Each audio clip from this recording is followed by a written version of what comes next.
तर थोड्याच वेळात शिवसेना पक्ष आणि चिन्ह प्रकरणी सुनावणी होणार आहे। आज ठाकरेंच्या शिवसेनेचा युक्तिवाद संपणार आहे। देवदत्त कामत आज युक्तिवाद करणार आहेत। ठाकरेंच्या शिवसेनेचे वकील देवदत्त कामत आज अर्धा तास युक्तिवाद करणार आहेत। थोड्याच वेळात या प्रकरणी सुनावणीला सुरुवात होणार आहे। तर शिवसेना पक्ष चिन्ह प्रकरणी थोड्याच वेळात सुनावणीला सुरुवात होणार आहे।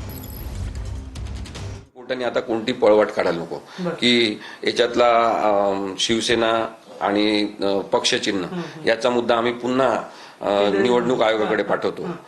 ही पळवाट करायला नको। नंतर आम्ही आता हे जे अपात्र पात्र कोण या संदर्भातला निर्णय आम्ही 7 न्यायाधीशांच्या मोठ्या खंडपीठाकडे पाठवतो। अशा प्रकारची पळवाट काढायला नको। निवडणूक आयोग हे अविश्वास पात्र आहे असं वारंवार सांगितलेलं आहे, लेखी स्वरूपात दिलेलं आहे। त्याच्यावरच्या युक्तिवादामध्ये कपिल सिब्बल सरांनी ते वारंवार सांगितलं आहे की आमचा त्याच्यावर शंका आहे। ते लीगल इंटिग्रिटीने काम करत नाहीत, ते राजकीय पक्ष म्हणूनच काम करतात। त्यामुळे त्यांच्याकडे ते पाठवायची गरज नाही।